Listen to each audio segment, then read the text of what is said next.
Bharati College of Engineering and Technology Durg of Department of Computer Science and Engineering. Today we will study about the subject Unix and Linux of BE and Diploma 5th semester Computer Science branch. आज हम बात करेंगे Unix commands के ऊपर, discuss करेंगे कि Unix commands कैसे run करते हैं, इसमें कौन कौन से कमांड्स होते हैं, क्या यूज़ होते हैं सब कमांड्स के, ये चीज़ों के बारे में हम डिस्कस करेंगे। अभी तक क्या हमने पढ़ा था कि यूनिक्स ऑपरेटिंग सिस्टम क्या होता है, लिनक्स ऑपरेटिंग सिस्टम के बारे में भी हमने डिस्कस किया था कि दोनों में सिमिलैरिटीज़ होती है और हमने वो कब बना था, कैसे बना था, कहाँ डेवलप हुआ था, उसके फीचर्स, उसके एडवांटेजेस, उसका आर्किटेक्चर और ये सारी चीज़ें हमने पढ़ा था। उसके फीचर्स में हमने पढ़ा था कि वो मल्टीटास्किंग है, मल्टी प्रोग्रामिंग है, हार्डवेयर सपोर्ट करता है, नेटवर्क कनेक्टिविटी, नेटवर्क सर्विसेज, और वो GUI बेस्ड था, ग्राफिकल यूज़र इंटरफेस था, वो पैटर्न मैचिंग के लिए यूज़ होता था, प्रोग्रामिंग फैसिलिटी हमको प्रोवाइड करता था, डॉक्यूमेंटेशन प्रोवाइड करता था। तो ये सारी चीज़ें हमने उसमें देखी थी कि कैसे वो वर्क कर रहा था। अब हम देखेंगे यूनिक्स कमांड्स। ये कमांड्स कहाँ यूज़ होते हैं, तो जैसे कि आप सिंपली देख रहे होंगे कि हम जब अभी विंडोज़ यूज़ करते हैं, विंडोज़ में इन कमांड का कोई काम नहीं है। जो कमांड्स हम अभी पढ़ेंगे ये कमांड्स हमारे यूनिक्स में वर्क करते थे। जैसे कि आप विंडो में डिस्क ऑपरेटिंग सिस्टम डॉस में कमांड्स यूज़ करते होंगे, डेट लिखते होंगे तो वहाँ पे डेट शो हो जाता होगा। तो ये सारी चीज़ें जो है हमारे यूनिक्स के कमांड में यूज़ होती थी। यूनिक्स में एक यूनिक्स का अपना स्क्रीन रहता था जिसमें कि हम क्या करते थे, ये सारी चीज़ें हम वहाँ पे लिखते थे। यूनिक्स में प्रोग्रामिंग भी होती थी छोटी छोटी। तो हम क्या करते थे पहले, जैसे कि मान लीजिए विंडोज़ में आपको फोल्डर बनाना है, ठीक है, तो हम क्या करेंगे, राइट क्लिक करेंगे, राइट क्लिक में आप न्यू फोल्डर में क्रिएट करेंगे तो न्यू फोल्डर क्रिएट हो जाएगी। सिंपली आपको और कुछ कमांड नहीं लिखना होता। बट क्या था कि यूनिक्स ऑपरेटिंग सिस्टम में ऐसी चीज़ें अवेलेबल नहीं थी, तो इसलिए हम क्या करते थे, Unix operating system command base में था। हम उसमें कमांड लिखते थे कि मेक डायरेक्टरी MKDIR, तो हम वहाँ पे क्या होती थी, एक डायरेक्टरी बनती थी। वैसे ही यदि हमको फोल्डर को डिलीट करना है तो हम क्या करते हैं, राइट क्लिक करके डिलीट करते हैं, वो रिसाइकल बिन में चले जाता है। बट यदि हमको यूनिक्स में डायरेक्टली डिलीट करनी थी तो हम क्या करते थे, वहाँ पे RMDIR लिखते थे, रिमूव डायरेक्टली, तब जो थी वो डायरेक्टरी रिमूव हो जाती थी। तो जो यूनिक्स था वो पूरा कमांड बेस्ड था। यदि हमको डेट टाइम देखना है या कुछ भी चीज़, कैलेंडर देखना है या कुछ भी चीज़ यदि हमको यूनिक्स में करनी है तो सारी चीज़ें क्या थी, कमांड बेस में थी। आपको कमांड याद रखने होते थे, उस कमांड के थ्रू हम क्या करते थे, फिर चीज़ें हम रन करके देखते थे। ठीक है, जो भी हमको करना रहता था वो सारी चीज़ें कमांड बेस में होती थी। जैसे कि आप यहाँ पे देख सकते हैं, फर्स्ट हमारा जो कमांड है वो $echo लिखा हुआ है। $echo क्या करता था कि हम कैरेक्टर को प्रिंट करने के काम आता था, या तो किसी भी सेंटेंस को या वर्ड को। जैसे कि आप यदि देखेंगे, हम जो C प्रोग्रामिंग में यूज़ करते थे, printf लिखते थे और हम क्या करते थे, enter the value of A, enter the value of A। तो क्या होता था, हम यहाँ पे फिर scanf लिखते थे, ठीक है, फिर %d लिखते थे, तो हमारी क्या होती थी, वहाँ पे हमको A की वैल्यू, जब आउटपुट स्क्रीन में हमको A की वैल्यू पूछता था। वैसे ही यदि हम यूनिक्स कमांड की बात करें तो हमको यहाँ पे लिखना पड़ता है $echo, फिर जो भी हमको लिखना है, एंटर फाइल नेम या enter the value of A या कुछ भी चीज़। तो हम यहाँ पे क्या यूज़ करते थे, $echo यूज़ करते हैं। जैसे कि आप यहाँ पे भी देख सकते हैं, $echo एंटर फाइल नेम।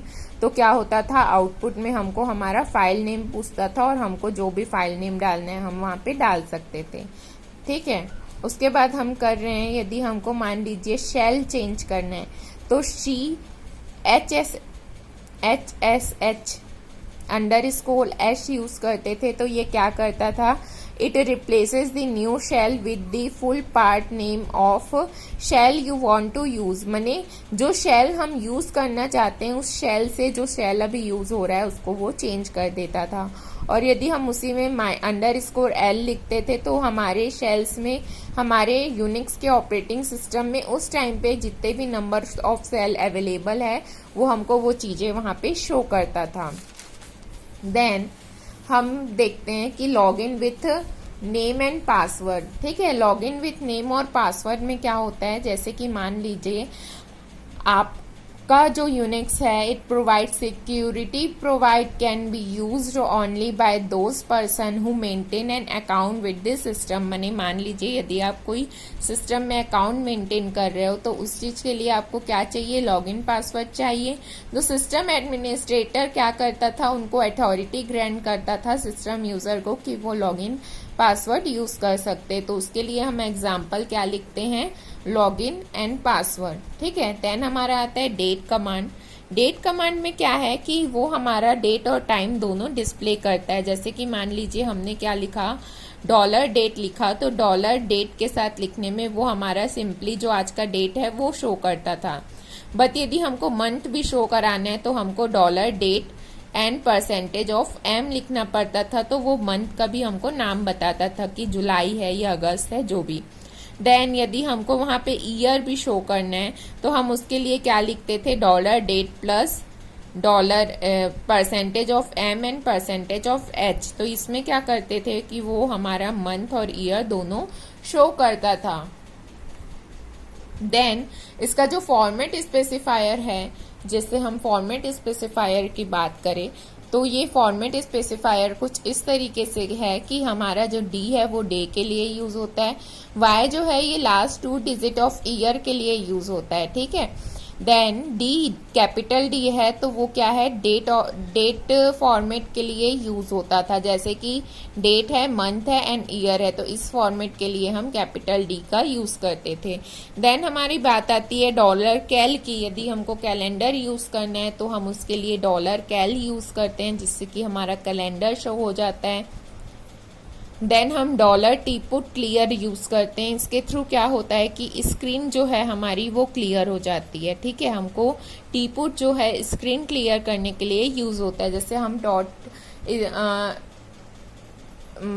सी में जैसे हम CLR SCR यूज करते हैं क्लियर स्क्रीन के लिए, वैसे ही यहाँ पे टीपुट क्लियर यूज करते हैं। ठीक है, उसके बाद है $WHO। $WHO क्यों यूज होता है, हमको जो यूजर है, यदि हमको ये देखना है कि कौन सा यूजर जो है हमारा डेस्कटॉप में यूनिक्स ऑपरेटिंग सिस्टम में वर्क कर रहा है, तो वो यूजर के बारे में जानने के लिए हम $WHO यूज करते थे। देन आता है हमारा $WHO AMI। ये हमको ये बताता है कि हम कौन से टर्मिनल में वर्क कर रहे हैं। ठीक है, कौन से टर्मिनल में हम वर्क कर रहे हैं वो हमको ये बताता है। देन हम बात करते हैं PS की। तो PS किस चीज के लिए यूज होता है, viewing process at every command that we run give rise to the process a cell process as well. Means viewing process क्या यूज होता है, एट दी एवरी कमांड। जैसे कि हम कुछ रन कर रहे हैं तो या तो वो सेल के प्रोसेस को हमको शो करता है या फिर जो हमारे कमांड रन होते हैं उस चीज को हमको वो शो करता है। देन $LS जो है, $LS हम यूज करते हैं लिस्टिंग फाइल्स के लिए। ठीक है, यदि हमको फाइल को लिस्ट करना है कि हमारे जैसे मान लीजिए C ड्राइव में कौन कौन सी फाइल्स हैं, तो उस चीज के लिए हमारा LS यूज होता है। देन हम बात करते हैं $echo $path। ठीक है, $echo और $path यदि हम एक साथ यूज करते हैं तो ये सीक्वेंस बताता है ऑर्डर इसमें डायरेक्टली कि then the shell suggests that loop for a command specified on net और path variable। माने जो path variable है हमारे कमांड स्पेसिफाई करता है उन path variable को और उनके लिए हमको loop सजेस्ट करता है। ठीक है, तो echo जो है हमारा यहाँ पे इंटरनल रहता है और जो LS रहता है वो हमारा एक्सटर्नल रहता है। देन आता है $man। $man क्या करता है, it is an online help provided by Unix. We can browse manual pages only. हम क्या करते हैं, डॉलर मैन से जो है ऑनलाइन हमको हेल्प प्रोवाइड होती है और हम यूनिक्स में ऑनलाइन हेल्प प्रोवाइड करने के लिए डॉलर मैन का यूज़ करते हैं। और जो ये है हमको कुछ मैनुअल पेजेस हमको शो करने के लिए, ब्राउज करने के लिए हमको ये प्रोवाइड करता है कि हम कुछ मैनुअल पेजेस यहाँ पे क्या कर सकते हैं, ब्राउज कर सकते हैं। देन आता है हमारा dollar print F. Dollar print F हमारा किस चीज़ के लिए यूज़ होता है, डॉलर प्रिंट एफ हम क्यों यूज़ करते हैं, print command is available in most model of Unix system. माने कि हमको यदि प्रिंट कराना है तो हम उसके लिए क्या यूज़ करता है Unix system, print F command. It's only the bash shell that help printf build in the command in the form can be used in shell way as echo। ठीक है, जैसे कि हम मान लीजिए एग्जाम्पल में है dollar printf no file name entered. ठीक है, तो यहाँ पे क्या आपका आउटपुट आएगा, same as no file name entered. ठीक है, जैसे हम यहाँ पे प्रिंट एफ यूज़ करते हैं तो वो क्या करता है, जो चीज़ें हमारी लिखी रहती है वो एज इट इज़ आउटपुट में प्रिंट कर देता है। देन हम डॉलर इको यूज़ करते हैं, डॉलर इको के साथ हम कुछ चीज़ें यूज़ करते हैं, कुछ कमांड्स यूज़ करते हैं, तो वो कैसे वर्क करता है हम उसको देखते हैं। जैसे कि हम /c यूज़ करते हैं, तो /c क्या करता है, प्लेस करता है कर्सर को and prompt in the same line that display the output. ठीक है, सेम लाइन में जाता है जो कि आउटपुट डिस्प्ले होता है। देन /t हम जब यूज़ करते हैं तो /t हम क्यों यूज़ करते हैं कि जो हमारा डिस्क्रिप्शन टैब रहता है वो पुशेस करता है टैग को राइट बाय 8 कैरेक्टर पोजीशन, माने कि $t हमारा टैग के लिए काम होता है और जब हम $t/t लिखते हैं तो हमारा जो टेक्स्ट रहता है वो उसको राइट साइड में 8 कैरेक्टर के पोजीशन में वो शिफ्ट कर देता है। देन /n यूज़ करते हैं, /n तो आप सिंपली जानते होंगे कि न्यू लाइन के लिए हम यूज़ करते हैं। मतलब होता है कैलकुलेटर। यदि हमको यूनिक्स में कैलकुलेटर यूज़ करना है तो उसके लिए हम BC कमांड का यूज़ करते हैं। इसके थ्रू क्या होता है, Unix provide 2 types of calculator, a graphical object and the text based by BC command. ठीक है, when you invoke BC without argument, BC belongs to the command that accept input from the keyboard when used without an argument। जैसे कि आप मान लीजिए $BC use करते हैं, 15+2 लिखते हैं तो वो क्या होता है, हमको 17 प्रिंट कराता है। वैसे ही यदि हम $BC में 2-3 कमांड्स एक साथ लिख रहे हैं, मान लीजिए कि 12+5 कर रहे हैं, 2 × 5 कर रहे हैं, तो हमारा आउटपुट क्या आता है, एक साथ आता है 17 और 10। उसके बाद $स्क्रिप्ट हम क्यों यूज़ करते हैं, According your session is this command records your login session in a file। ठीक है, $स्क्रिप्ट का यूज़ करके हमारा जो लॉगिन सेशन है वो एक फाइल में स्टोर हो जाता है, हमारा रिकॉर्ड्स रखने के काम आता है $स्क्रिप्ट। देन हम यदि बात करें कि this command useful store in a file और keystrokes as well as output and error message. ठीक है, तो ये आउटपुट, एरर मैसेज सारी चीज़ें क्या करता है, फाइल में स्टोर करता है। हम $स्क्रिप्ट एंड $एक्सिट इस चीज़ के लिए यूज़ कर देते हैं। ठीक है, फिर हमारा आता है $पासवर्ड। $पासवर्ड जो है हमारा वो सिंपली पासवर्ड चेंज करने के लिए वर्क करता है, जिसके के थ्रू हम क्या करते हैं, हमारा पासवर्ड चेंज कर देते हैं। देन हमारा नेक्स्ट कमांड आता है $UNAME हम क्यों यूज़ करते हैं कि हमारा मशीन के कैरेक्टरिस्टिक को हम जानने के लिए यूज़ करते हैं। The UNAME command display the certain features of the machine. UNAME command क्या करता है, हमारे मशीन के सर्टेन फीचर्स को शो करता है and the OS running on your machine, जो भी हमारा ऑपरेटिंग सिस्टम रन कर रहा है मशीन में उसको जानने के लिए भी हम UNAME का यूज़ करते हैं। देन हमारा आता है $TTY कमांड। तो TTY कमांड हमारे टर्मिनल को जानने में हेल्प करता है कि हम कौन से टर्मिनल में काम कर रहे हैं। It is responsible for tells you the file name after terminals you are using. हम जो टर्मिनल्स यूज़ करते हैं उसके थ्रू वो हमको शो करता है कि हम कौन से फाइल नेम में कौन से टर्मिनल में यूज़ कर रहे हैं चीज़ों को। देन आता है हमारा $PWD, ये हमारी करंट फाइल को चेक करता है, ठीक है। फिर हमारा आता है करंट $CD, ये हमारे करंट डायरेक्टली को चेंज करता है। मान लीजिए यदि आप C ड्राइव में हैं और आपको D ड्राइव में जाना है तो उसके लिए आप $CD डॉट का यूज़ करेंगे तो हमारा जो करंट डायरेक्टरी है वो चेंज हो जाएगा। फिर हमारा आता है $STTY। STTY हमारा क्या होता है कि हमको यदि टर्मिनल को सेट करना है तो हम उस चीज़ के लिए यूज़ करते हैं और ये हमारी सेटिंग को भी चेंज करने के काम आता है। फिर $WC हमारे जो वर्ड काउंट रहता है उसको हम $WC बोलते हैं और ये नंबर ऑफ लाइन्स, एक फाइल में जितने भी नंबर ऑफ लाइन है उसको काउंट करता है, ठीक है। जैसे हमारा $WC लिखा हुआ है 21, 129, इसका मतलब होता है 21 नंबर ऑफ लाइन्स है जिसमें कि 21 नंबर ऑफ वर्ड्स है और कितना है 129 हमारे कैरेक्टर्स है, ठीक है।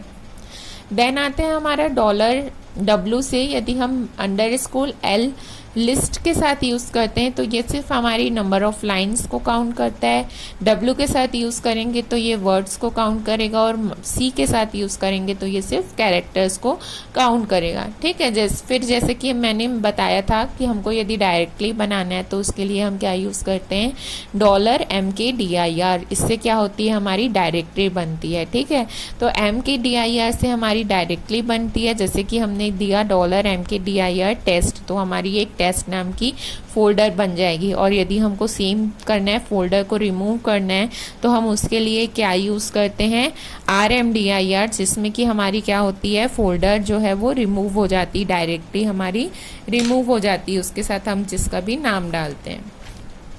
देन आता है हमारा $LS, ये हमारी लिस्ट, यदि डायरेक्टली में जो भी कंपोनेंट्स हैं उसको लिस्ट करने के काम आता है। जैसे कि हमने $LS लिखा है तो हमारे पास जितने भी फाइल्स है फोल्डर में वो सारे हमको, जैसे कि यहाँ पे A.HTML, B.HTML, C.HTML, D.HTML, ये सारी चीज़ें जो हमारी शो हो रही है ये सिंपली जो है हमारा वर्क करता है, जिससे कि हमारी जो जितने भी फाइल्स है उस पर्टिकुलर फोल्डर में वो हमको शो हो जाते हैं। तो हमने कुछ कमांड्स देखे कि कमांड्स कैसे वर्क करते हैं, ये हम प्रोग्रामिंग में भी एक बार रन करके देखेंगे। I hope you will understand. Next class में हम VI एडिटर देखेंगे और जो हमारे कमांड्स बचे हुए हैं उन कमांड्स के बारे में हम डिस्कस करेंगे। Thank you.